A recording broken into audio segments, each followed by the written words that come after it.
conférencier, je ne suis pas consultant, je ne suis pas sociologue, je suis humoriste. J'avais juste dit à Nathalie, je ne sais pas faire des sketchs qu'on fait sur scène, pas dans un théâtre, parce que voilà, c'est bien d'avoir l'ambiance théâtre, etc. Mais j'ai dit l'ambiance conférence peut aussi amener à raconter quelques bêtises, et pourquoi pas apprendre 2-3 bricolages. J'ai vu qu'ici, alors j'ai pu papoter hier un peu avec Fanny notamment, voilà, j'ai vu que c'était une ambiance jeune, plutôt cool. On est dans ce qu'on appelle les boîtes millennials, un peu, hein, chaussettes, claquettes, baby-foot, on est là-dessus, donc ça c'est voilà, c'est cool. C'est le montage audio. Mais non, donc du coup, c'est très bien. Pour prendre le prélude de la journée de la femme. Alors déjà, le truc que tout le monde dit, enfin, quand on en parle aux femmes, c'est la journée de la femme, c'est quand même compliqué comme principe de base.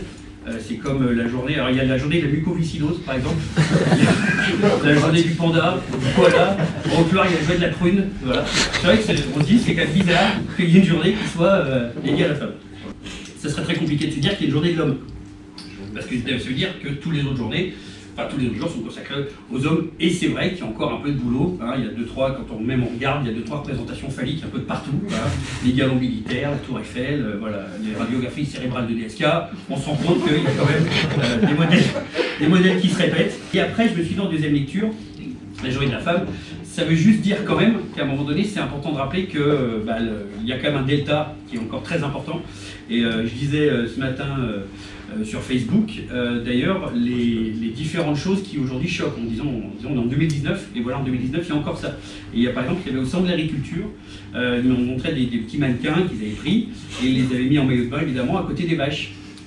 Voilà. Et ça, on se dit, c'est vrai qu'en 2019, on pourrait se dire, voilà, bon, ouais, c'est pas mal, hein, mais c'est vrai qu'on parle des vaches, mais j'ai dit, c'est peut-être éventuellement, voilà, on peut se poser, voilà. Alors, moi, avant d'être saltimbanque avec un rat sur l'épaule et des kickers, voilà, et de jongler dans les rues à Avignon, quand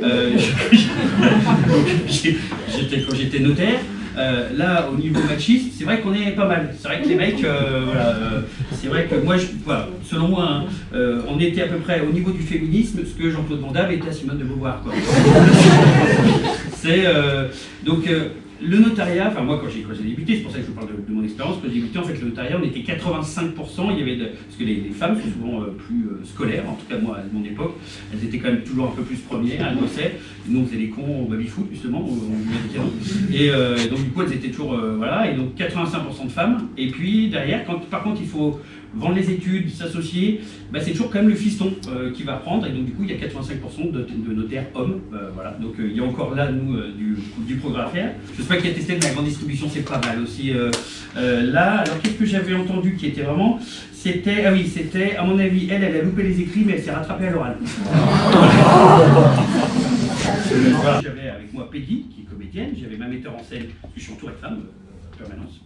Donc Peggy, ma metteur en scène Caroline, et puis ma coproductrice Marie-Caroline, et je leur dis, bah, les filles, si vous avez des idées, je suis preneur, parce que moi, en tant qu'homme, je ne sais pas répondre à cette question. Mesdames, quel est l'avantage d'être femme par rapport à être un homme?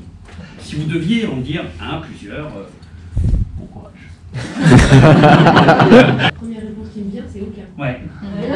Je dis à ma femme, écoute, on va arrêter de se mentir. Je peux pas être le lundi au théâtre, le mardi, on commence à être un peu approché par la télévision, etc. Le mardi en tournage, machin. Le mercredi, juriste. Le vendredi, juriste. Voilà. Donc du coup, c'est comme ça que ça s'est fait, un peu par la force des choses. Aujourd'hui, il me fait marrer, mais je ne vais pas non plus que vous passiez des heures sur sa gueule, quoi. Voilà, ouais, ça va, c'est rigolo. Donc du coup, et donc je ne connais pas les thématiques. Parfois ça me vient, parfois je dis non, c'est un peu... Mais ce que j'aime bien, c'est faire des micro-analyses sociologiques en moins de 45 secondes. Voilà, par exemple, pourquoi on fait des gosses, pourquoi on se marie, voilà, etc. Dans vos précédentes boîtes, vous utilisiez l'humour, notamment avec les femmes? Ouais.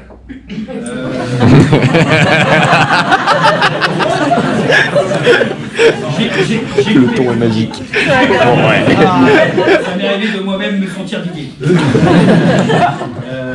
Non, en fait, c'était un truc un peu atypique. Alors, quand j'étais chez Casino, notamment moi pour tout vous dire, je me suis marié une première fois.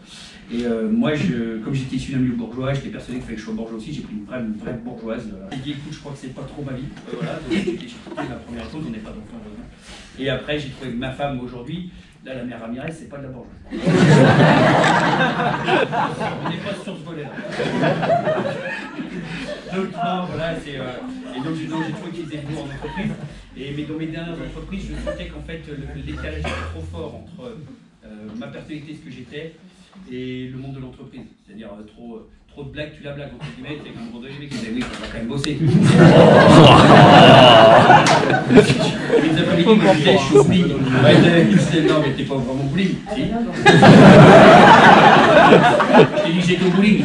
Oui, d'accord, voilà. Et j'ai senti, c'est Bec Bédé qui disait on devient vraiment fou à 40 ans. Et en fait, ouais, la dernière fois que j'ai pété les plombs, c'est je suis arrivé, donc là j'étais secrétaire général, membre du directoire d'une boîte de 420 personnes, donc j'avais vraiment des grosses responsabilités. Il se trouve que le président change, l'ancien président s'entendait très bien, le nouveau, je vois arriver tout ce qui me fait gerber, quoi. Le mec, tête de con, le bourgeois, mais pas très compétent, mais qui se la raconte et tout. Et là, je me suis entendu lui dire je vais pas pouvoir supporter ta gueule. C'est trop pour moi, voilà. Donc, on va se serrer la main. Donc voilà, c'est vrai que j'ai senti que le monde de l'entreprise, pour moi, était parfois un peu. Voilà. Je suis mieux là. Voilà.